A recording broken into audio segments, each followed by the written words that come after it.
Hey, Cut the Shit listeners. You can find every episode on Apple Podcasts, Spotify, or YouTube. Go check us out. Welcome back, everybody. You're listening to Cut the Shit, a podcast series that aims to take a closer look at the impact of the IT industry, both the good and the bad. Cut the Shit is brought to you by Plow Networks, a managed IT services company based just outside Nashville, Tennessee. I'm Bryan Link, COO here at Plow, and I'll be your host for this series. I'll ask questions, and with the help of our guests, try to dig deep on some of the key challenges we all face dealing with IT. So with that, let's cut the shit and get started. On today's episode, I'm very excited to have Walead Anwar as our guest. Walead has over 15 years of experience in the voice/telephony business, both as a strategy consultant and a technical practitioner. He has deep domain expertise in both traditional platforms like Cisco and Avaya, as well as hosted platforms like Microsoft and Zoom. His industry knowledge and understanding of how to think about voice within the broader business strategy is really unmatched, which is one of the reasons we at Plow have been collaborating with him for the past few years.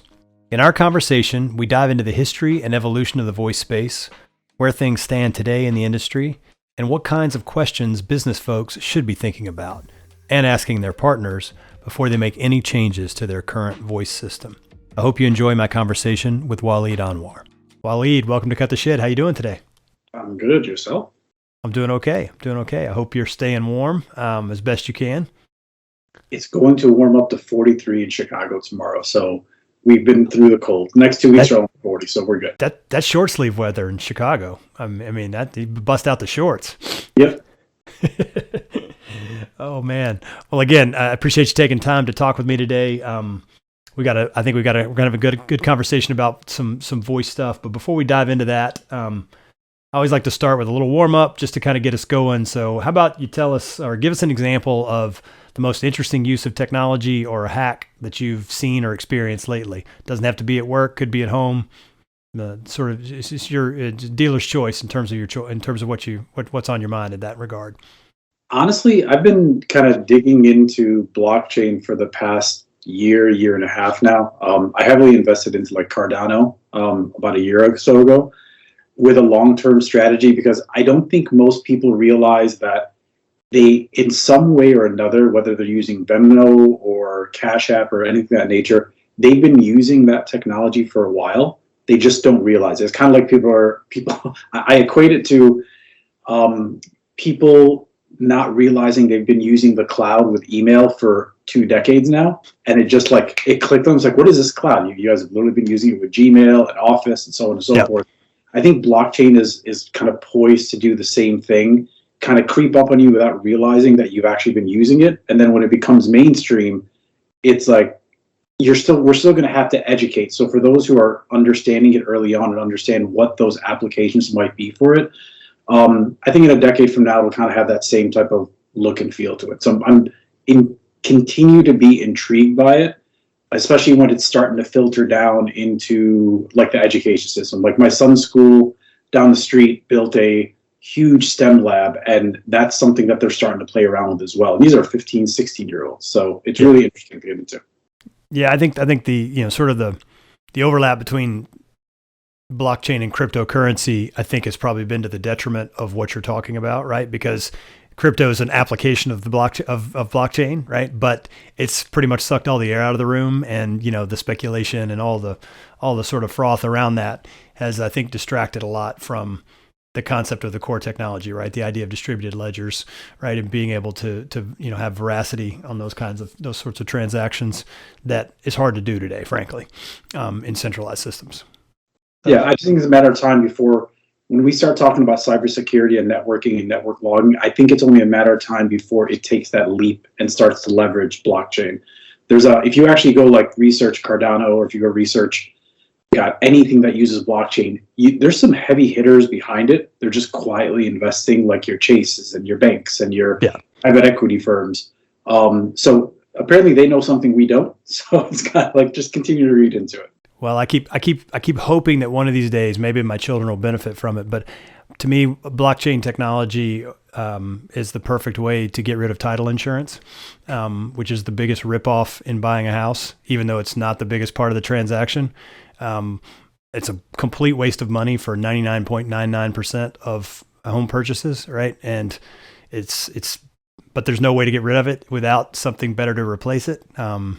And maybe blockchain will provide. So I'm going to keep my fingers crossed for that. So just that's one of Bryan Link's bugaboos that really bothers me, as you could tell. So anyway, we won't get distracted from that kind of stuff.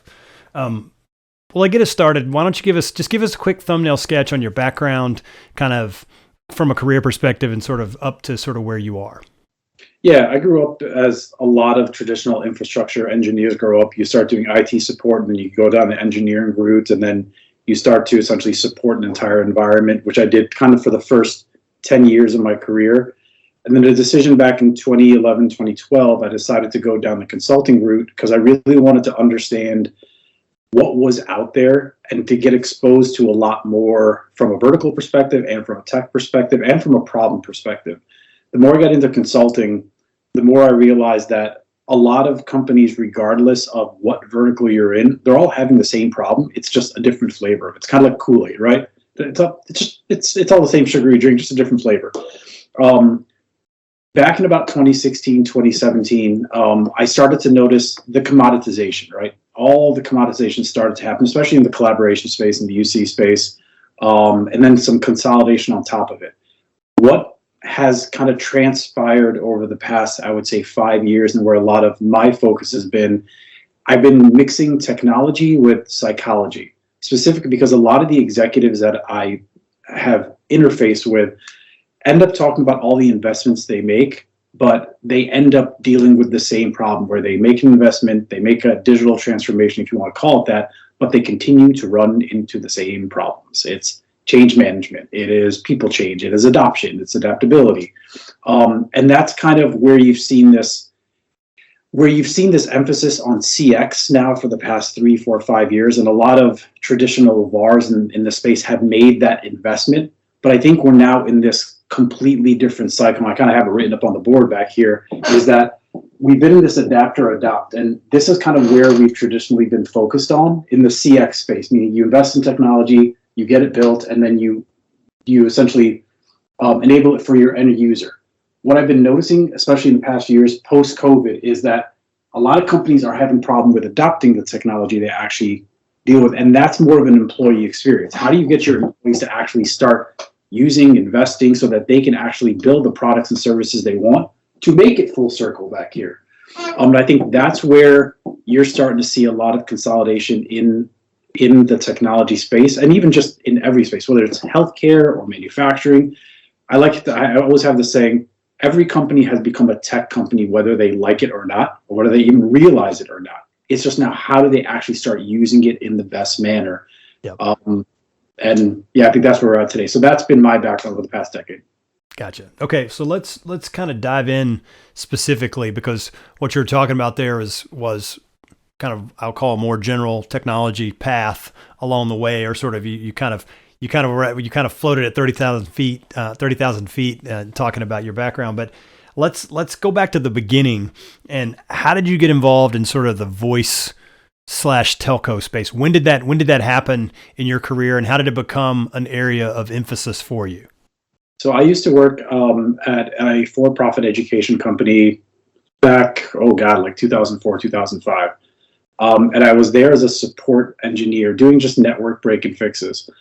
At that time, the company was opening up different schools around the country, and they were paying essentially a consulting firm about $30,000 to $35,000 a pop to actually go deploy the voice system to end the network at a school.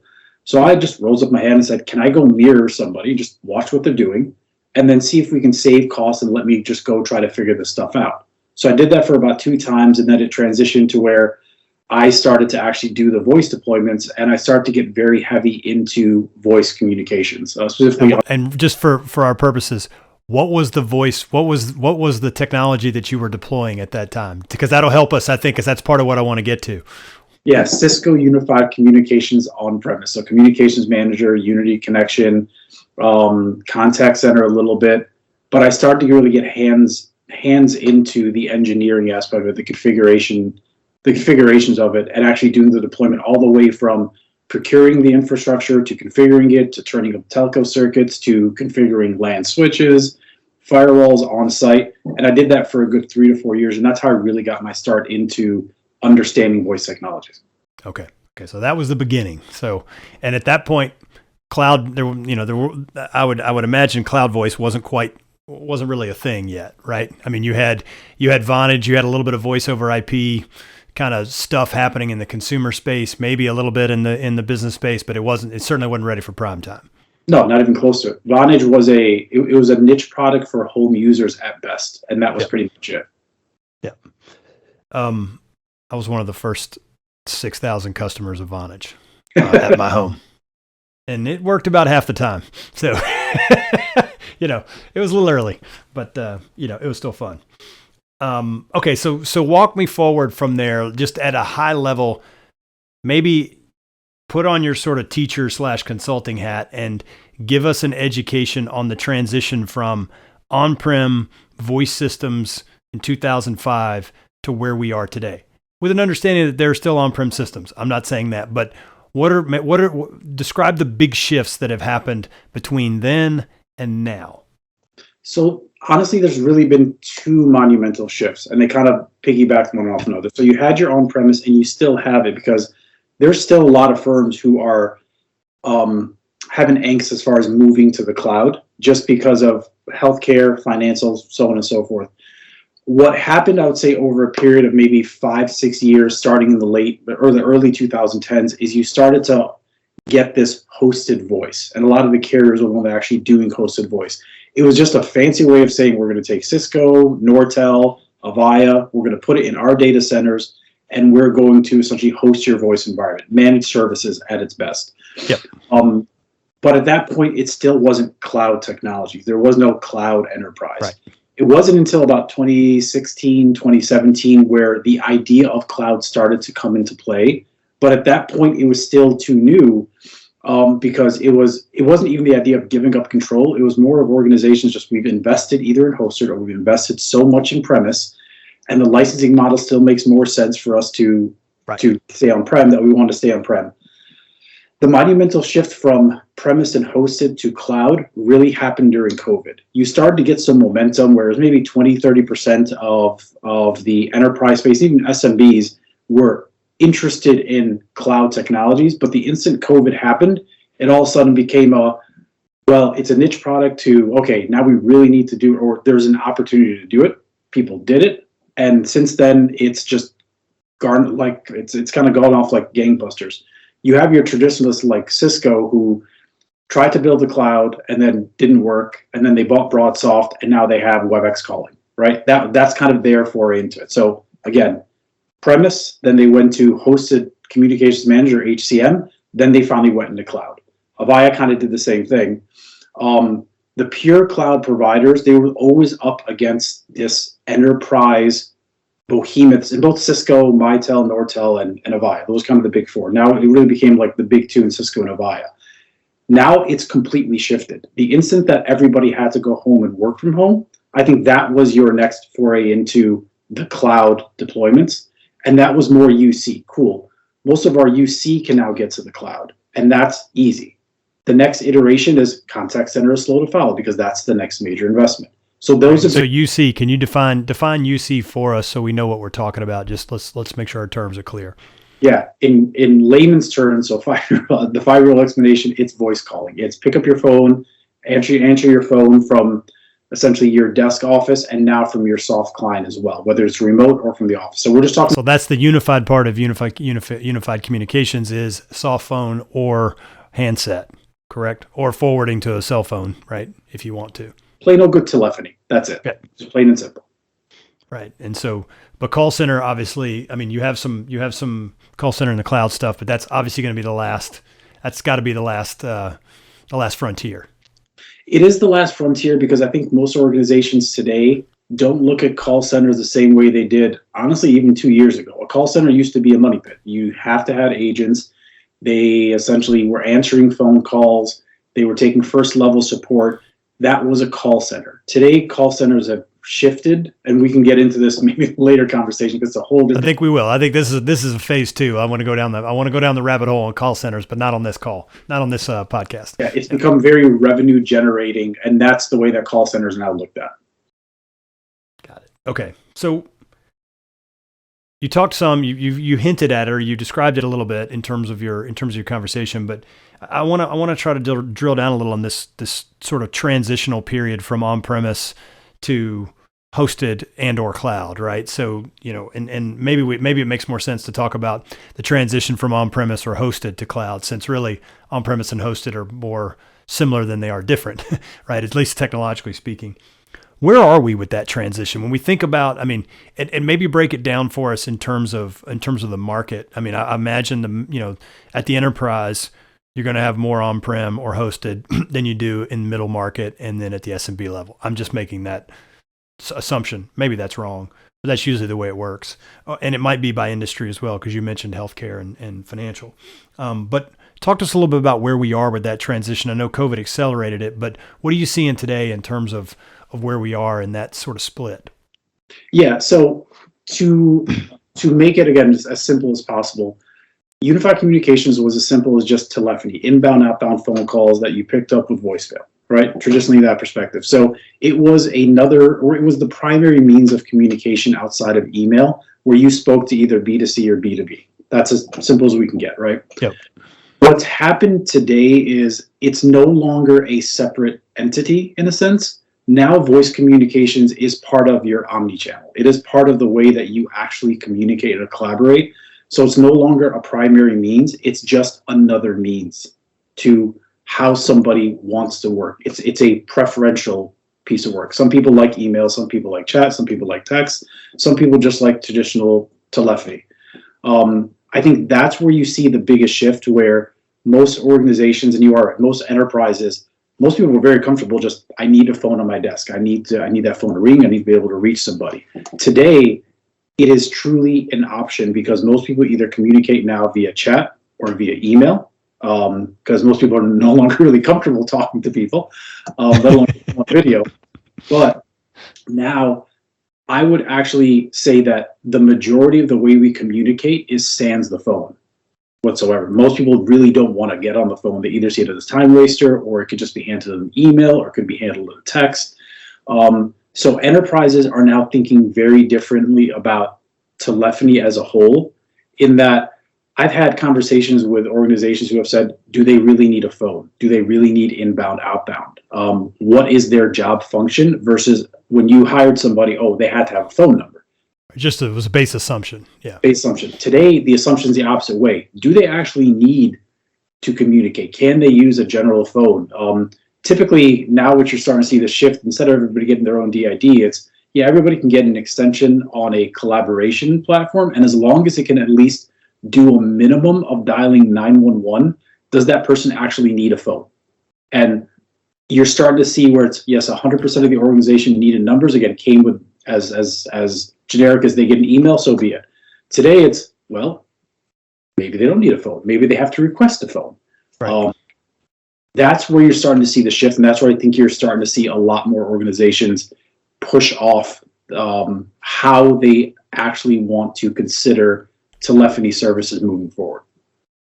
And so it would seem to me that that's pushing further towards, it reminds me, or maybe I'm wrong, but it reminds me of, I'm old enough to remember when CRM was an on-prem enterprise installed software, right? That was what it was, Siebel systems and all these things that were really expensive on-prem, infrastructure, big servers and software that ran CRM systems for companies. And the only people that had it were big companies. Then Salesforce comes along, right, and changes that whole game. And, it doesn't mean people don't have on-prem CRM anymore, but it's not much, right? For the most part, CRM has gone not all the way to the cloud, but it's gone way further to the cloud and faster, I think, than maybe people thought because of the flexibility you get and the lower cost. Do you see that happening with voice as we go forward? Is this a one-way track? Ultimately that on-prem stuff will move once the investment's been depreciated out and it doesn't make sense anymore? Yeah, I think for the most part, that will end up being the majority. You're still going to have some stragglers in the minority, or it might be cyclical. I'll create a little funny story here. My son came back and he was talking about all the rage happening with all like the 15 to 16-year-olds, where it's like, hey, we should consider getting a home phone. And I'm like, what are you talking about? He's like, a phone, I'm like, are you seriously talking about like a landline phone? Exactly, right?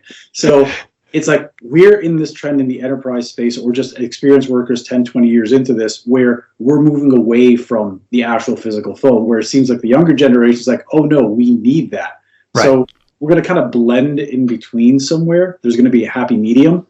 But yeah, I do think there's going to be less emphasis on whether a company looks at the telephone system the same way versus, I'm not going to say versus, I'm going to say it depends on what their strategy is. And what I mean by that is, if companies are going to re-engage on employees coming into an office, then yes, a telephony system will have a lot of importance.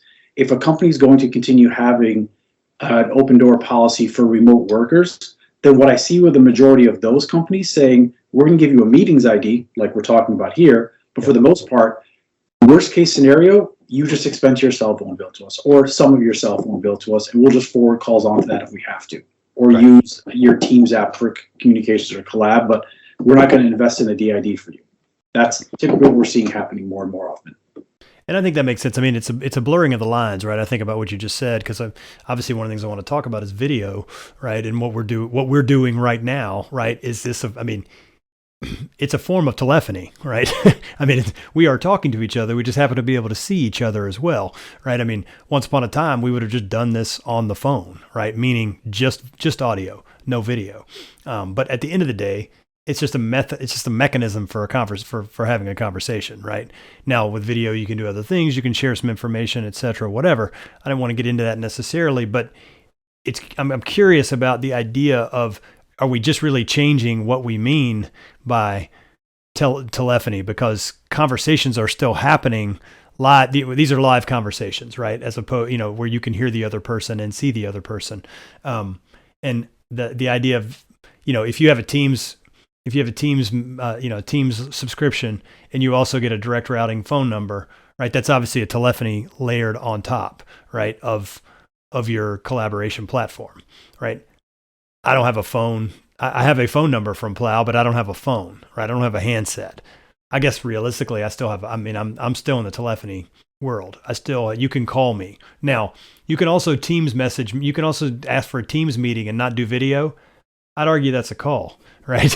It's the exact same thing. It's just not coming across. You're not sending it through a phone number. You're sending it through my email. So it feels like the lines are blurred. I mean, how are you sorting that out for people? Because that's got to be confusing. Again, back to the point of why I wanted to talk to you, is that most people, I don't think, are really that knee deep and really thought that much about this stuff. When I'm talking about meaning the business side of the house.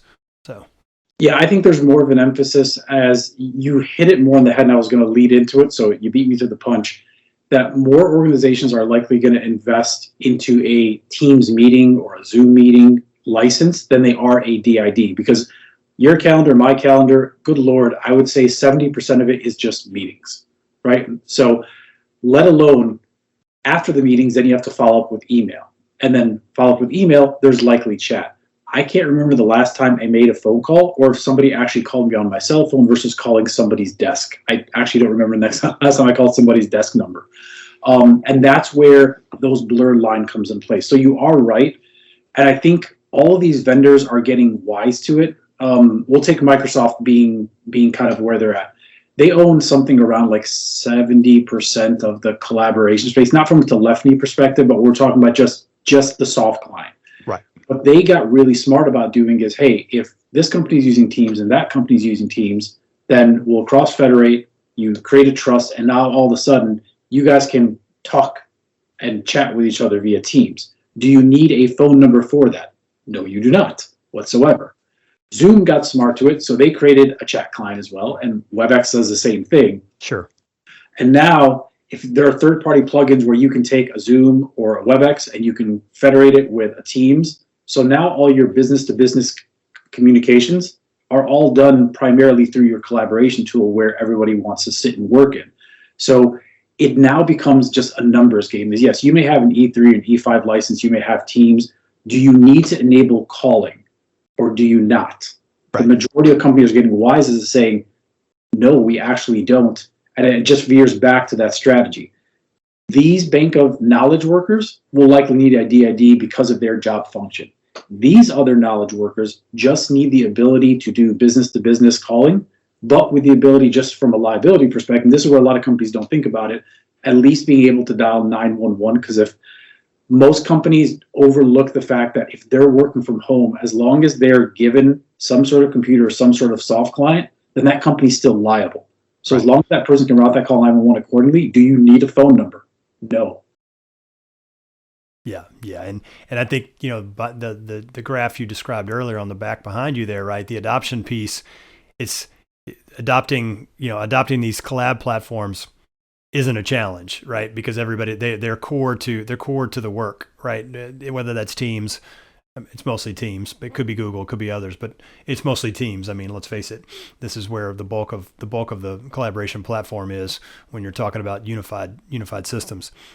Layering on the ability to talk to somebody to that is not an adoption challenge at all, right? It's you completely eliminate that potential issue as far as getting an employee to adopt it. It's like, it's like asking an employee who starts your company. The biggest benefit to having Gmail as your platform for your company email is everybody already has a Gmail account, so they already know how to use it.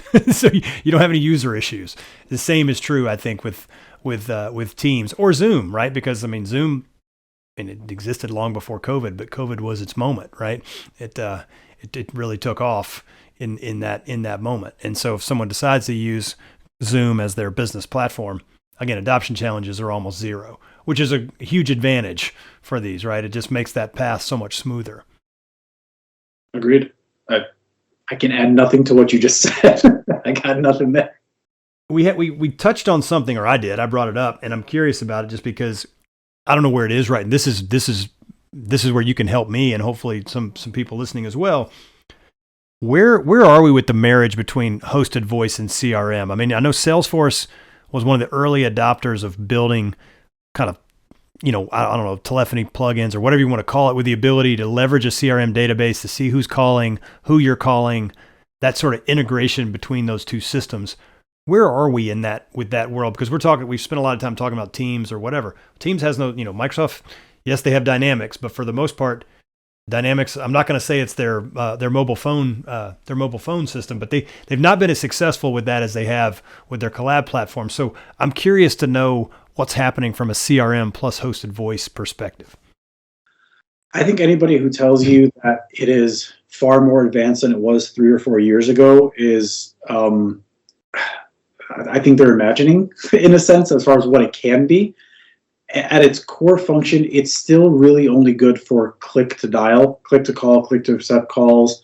Transcription is now starting to come into play where you can get that transcription and copy and paste instead of having to take notes. From that perspective, that's where you see the majority of the CRM integrations take place.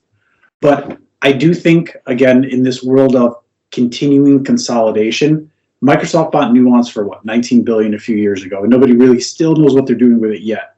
But they came out with an announcement maybe 2 years ago as far as their Dynamics Customer Experience Module, or CX, I think it's Experience Module, where they basically said, we're going to still continuing to partner with your Genesys, with your Anywhere 365s, your Cisco's, your so on and so forth, and your ICE and Contacts. I remember that in their press release. But they are planning on building the entire contact center experience into that Dynamics module.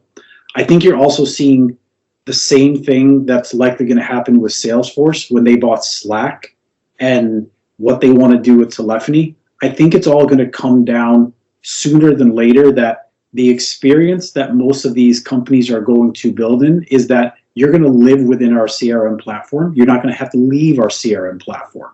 And I think the three big ones that are out there right now are Oracle, Microsoft, and Salesforce, right? Those kind of the big three who have those areas. Of the two, both Microsoft and Amazon are probably your leading candidates, just because they have the ecosystem ready to go. It's now about the adoption piece of it, right? They have all these components, but the way that we work is not conducive to it because we've been doing the same thing for the last, let's just say 2 decades of entering a call, entering into the CRM.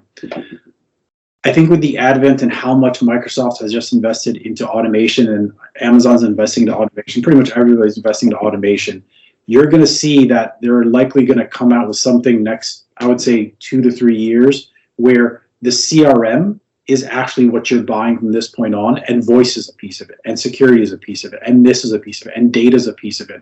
I always had the saying when I spoke to a lot of organizations, and most CTOs, CIOs, CISOs would all say the same thing.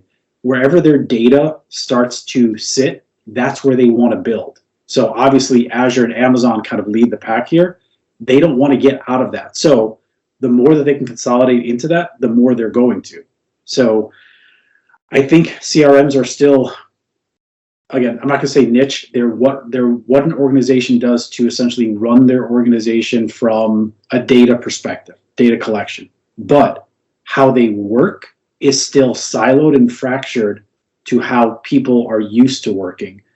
And I think automation is going to force people into, well, we're going to go down this route, the same way that COVID forced something into this route, and the same way that cloud started to force people into a route. I think we're at that crossing point finally. Gotcha. Well, that's a good lead in for the next question. Just as we've talked, kind of gotten us up to speed to sort of where we are today. Let's try to look a little bit ahead.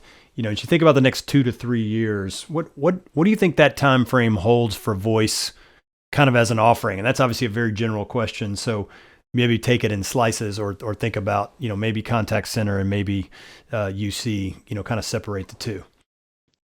Yeah, I think most organizations are going to stop leading with voice as what their decision is going, as what their leading decisions, right? Like a lot of companies will say, well, we've heavily invested in Cisco or heavily invested in Microsoft or into an 8x8 or Genesis, so on and so forth. Instead, they're going to say, voice is just another piece of the puzzle as far as how we run our business. It's not why we run our business. It's not what we're doing. So it's more along, we've invested heavily into this platform, CRM kind of being the big one out there. What can the CRM platform do more for us? It's kind of the way, like, what did the contact center do more for us? Or what did our telephony system do more for us?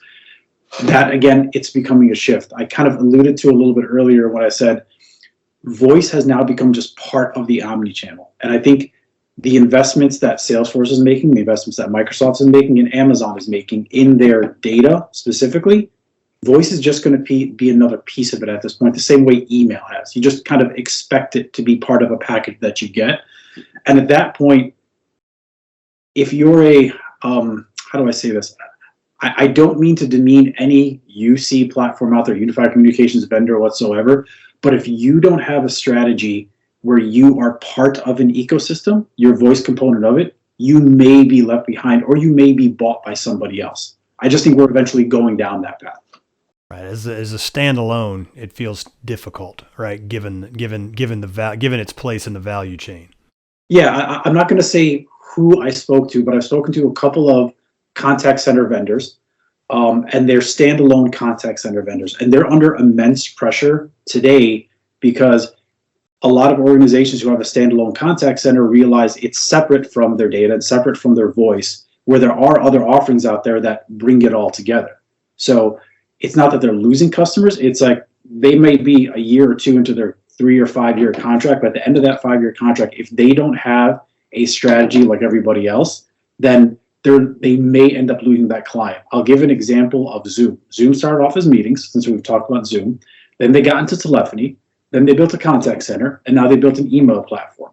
That's pretty much just like Microsoft and Azure and Google. It's all the same thing. They realize they need to have that ecosystem in order to stay in the game. They tried to buy Five9 a couple of years ago. It fell through.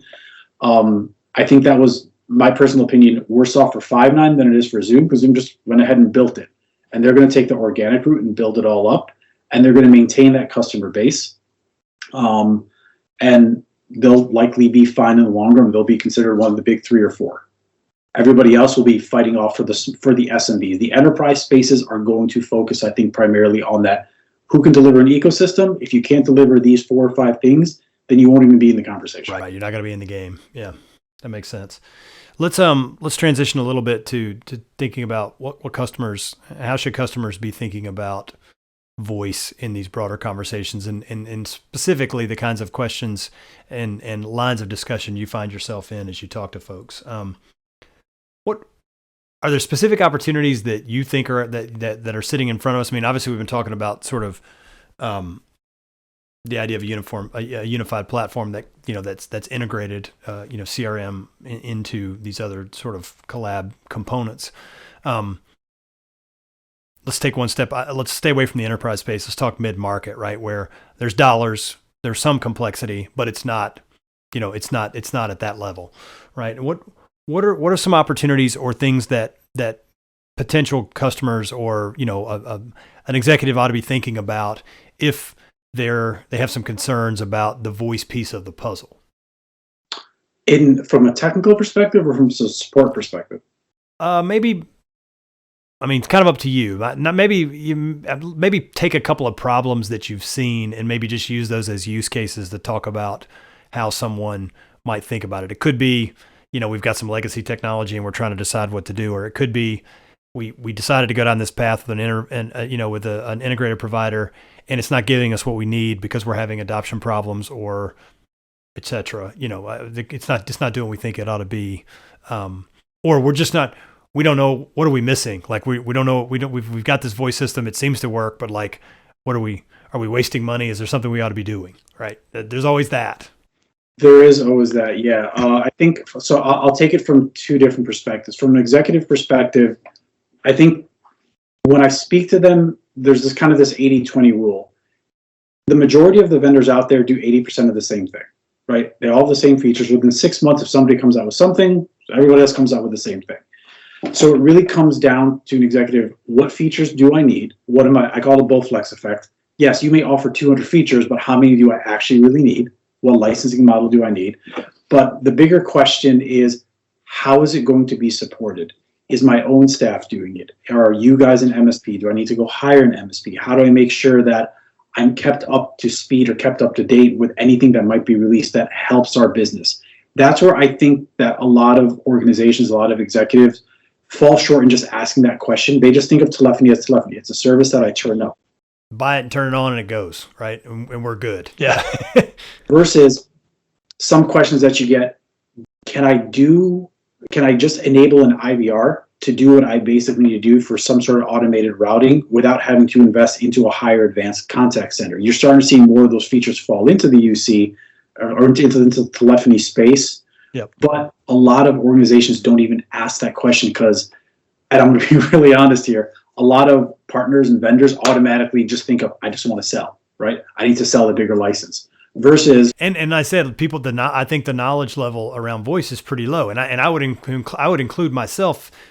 In my previous life, I knew nothing about voice. Like, fortunately, I had a guy that ran the call center who also was technical enough and had been through some buying processes, so he helped make the decision. You helped me make the decisions around, but I wouldn't have had a clue if it wasn't somebody that I trusted on the sales side. I could have gotten taken advantage of, for sure. Yeah, and I think a lot of organizations feel like they're getting taken advantage of, and more pressure today on financials than anything else. I was working with a customer about a year or so ago, and key credit goes to the executive on this. They did an internal analysis that I've kind of begged, borrow, and stolen a little bit, but they said for every dollar that they spend on an employee, when they look at the total cost of their tech spend, it was something like 67 cents per employee that they were spending on technology, services, so on and so forth, right? Really high. Versus, they said, if we looked at automation tools, if we looked at AI, if we looked at any type of tech that was available to us, and they invested more in the tech than the other person, it's not that they got rid of people, but they were spending 31 cents on the dollar when they just turned on a service, but they kept their employment level static, right? So it wasn't about replacing employees. But that mentality hasn't been really thought of. They just think, here's a service, I need to turn it on, it's always been there, so on and so forth. Yeah. I think that's where vendors and partners can really start to differentiate themselves and have those conversations. But let's be honest, a lot of tech partners out there, unless you're one of the big four consulting firms, like an Accenture does this well, I don't think a McKinsey or a Bain does as well because they don't have the technology arm, say, as a Plow does or one of your big traditional ones out there. They can't have that cross-functional conversation. They either talk tech or they talk management. I think partners need to get savvy and be able to talk not just tech, not just adoption, not just CX, but the financials. Really dig into the financials and have that kind of management consultant, technology consultant approach, or else you're going to be left behind. Like, that's just the approach you have to take. More companies, how do I say this without, again, be disparaging in a sense? There's billions being spent on management consulting. There's billions being spent on technology consulting. And I think a lot of enterprises are trying to find that right mix of a partner who can come in and help them with both without having to pull in this and that and this and that many consultants who will all tell you 10 different things. Yeah. Trying to find that sort of Venn diagram, that overlap between the two, right? Where it matters as it relates to sort of core services or needs. Yeah. And I'll tell you, that's where I'm going to put a little feather in my cap here. That's where I've tried to differentiate myself, where I've learned everything I need to learn and continue to learn by self-learning everything I do with tech. So going to demos, going to conferences, just understanding there. But then when we talk about this reskilling, upskilling that's going on in a lot of organizations, I've been investing in myself by getting a master's in strategy and then getting a master's in psychology. And then all of these free, the universities that are putting all of these learning classes, a lot of their classes online, you can go learn today anything you want to about finance or automation or AI. And that's where you start having these conversations. And the more you talk to any type of executive and you start to even just hit on certain key buzzwords, they're like, well, we don't need to go hire somebody else. We'll just talk to you. Cool. Let's go have a conversation like that. Yeah. I think that's where, as much as I've talked about the collaboration space and the communications telephony space consolidating, you're also seeing that from an ecosystem, from just a partner ecosystem perspective as well, where I've heard from one vendor, again, I don't want to name names who they are, but they're a traditional telephony vendor who's been in the market for 20, 30 years now. They've said that a lot of their partners have just stopped essentially selling their product and just gone to a UCaaS model because they don't have the time to invest in learning new tech or learning new roadmaps or learning new finance. They just want to set it, forget it, and move on.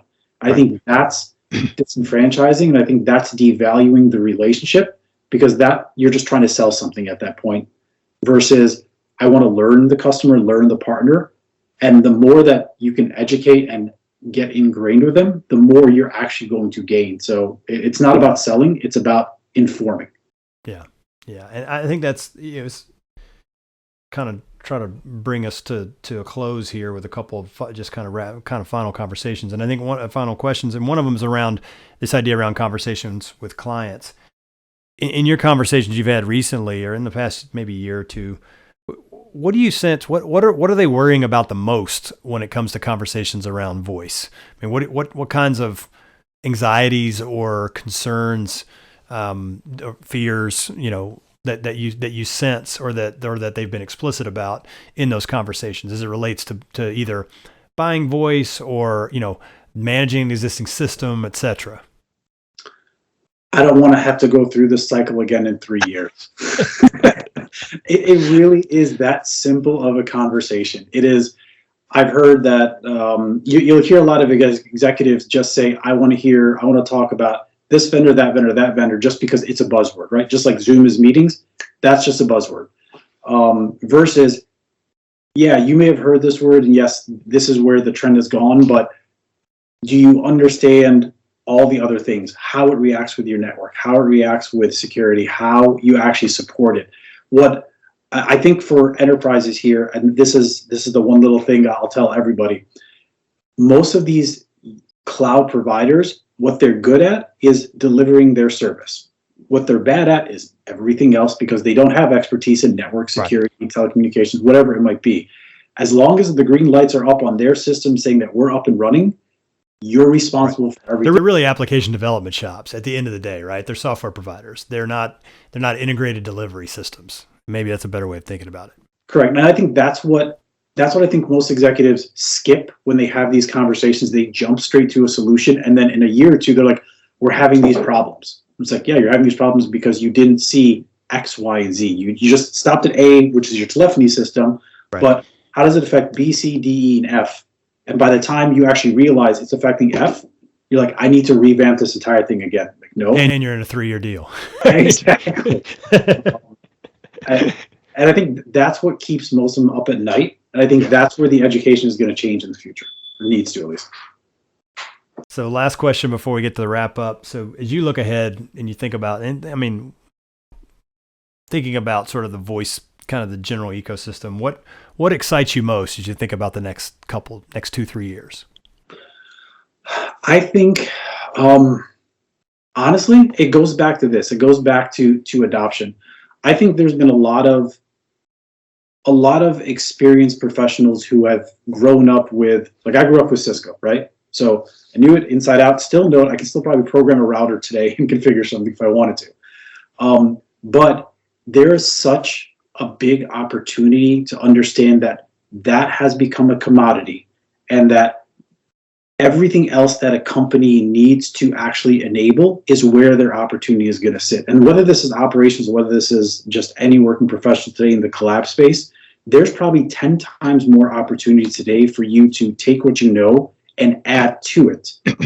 And for an organization to add to it, if they just have the time to do it. And I think so many people are so worried about keeping the lights on that they just can't find the time to actually do it. But if they do, they just invest 10% of their time, so many doors will open and so many new opportunities will come of it, because we're in this creative phase. We're in this, these new techs are out here, but what can you actually do with it? Right. I think that's where we're at. I think that's what excites me the most, because you don't have to be a tech person to actually do this. You could be a coder, a programmer, you could be a business analyst, you could be anything. But I think in today's world, especially looking at, like, again, my kid's 15 and 11, they're coming up in tech. So they're just going to know it off the back of their hand.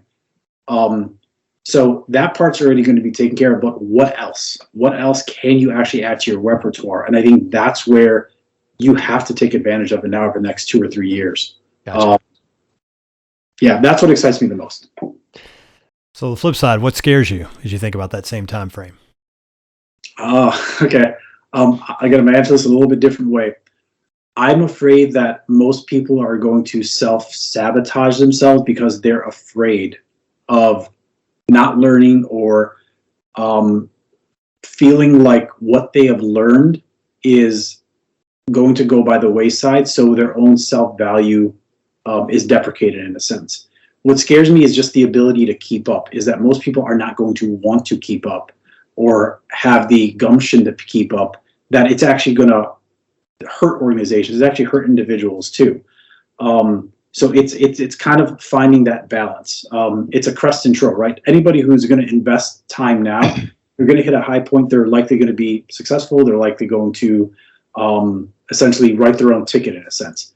Anybody who's afraid is going to hit kind of trough, where they're going to be so afraid of something that they just kind of latch on to what they know, and time's going to pass them by. Find that balance of where you can invest your time. And I'm not just speaking to individuals, I'm also speaking to organizations. Right. I was taking it actually at the organizational level, really more than even the individual level. No, at the organizational level, like, individuals have, it's their own responsibility to go invest in themselves, right? But organizations, I don't know, I just felt like over the past, I would say 3 or 4 years, a lot of organizations aren't investing the same amount of time and effort in sending people to conferences or training courses, because they're so worried about, again, financing, keeping the lights on, that they're forgetting about, we need to survive in 5 years. We actually need to be relevant. And I think that's where the problem comes into play. So it goes to a way, but organizations really need to rethink how they approach things. Fair enough. All right. Well, let's, I always like to wrap up with something personal. Same question I've asked a lot of people, when you, what maybe you could share something with the audience that you've read or watched recently that you think they ought to check out. I recommend a book to everybody. It's called The Last Lecture. I'll give in 60 seconds, I'll sum it up. But there was a professor named Randy Fund who taught at Carnegie Mellon. Every year at Carnegie Mellon, they give one professor the essentially the right and the honor to give the last lecture of the university that year. Well, this happened to be his literal last lecture because he was dying of cancer. Right. And in there, there's a good hour-long YouTube video, or you can read the book to get a lot more granular. But in there, he has one saying, and I'm going to paraphrase it, but it essentially says that walls are not made to keep people out. They're made to see how badly you actually want something. So this just goes back to change, whether it's change of anything as a whole, whether you're losing weight, whether you're learning a new skill, whether you're dealing with relationship issues, it could be anything whatsoever. The walls are put up there to see just how badly you want to do something in your life. And I say it to everybody. We're constantly going through change. We're just usually stuck in a moment that we can't see the change going around us. So just stop, breathe, understand what's going on, see the walls that are in front of you, because there are more walls than there are anything, and just tackle them one thing at a time. I would say the thing that I've always worked on myself over the past 20 years now is I used to weigh 300 pounds. I've dropped 110 pounds. I've kept it off for so long. A lot of people ask how I did it. And it's more around the lines of, it's not about how, it's just you constantly want to do something. Every day you wake up, there's a bit of a struggle, there's a bit of this. It's never roses. You're always going to face challenges. It's how do you actually deal with the adversity of it? And I've tried to apply that to everything that I do in life. So I would tell that to everybody. You're going to wake up every single day with a wall. There's going to be constant walls throughout the day. Take your time, breathe, see the wall, learn how to get over it, learn how to get around it. You don't have to smash your head around it. Learn how to tackle it. Shit. The last lecture. All right. Very good. Well, Walead, that's all I've got for today. I appreciate you joining us. Thanks for coming on Cut the Shit. And as always, since we talk regularly, I'll look forward to talking with you again soon. Sounds good. Thanks, Bryan. Thanks. We hope you enjoyed this episode. If you are enjoying the podcast, we'd appreciate it if you would become a subscriber wherever you get your podcasts. And if you could rate and review the show on Apple Podcasts and Spotify, that would really help us out. Or you can just go old school and tell your friends, your family, your colleagues, and hell, anybody else who you think might want to hear something like this to listen in. If you're on social media, make sure to follow us on TikTok at CutTheShitPod, all one word, where we post lots of clips from the podcast. And last but not least, you can also watch the YouTube version of the show on our YouTube channel at Plow Networks. Until next time, take care and have a great day.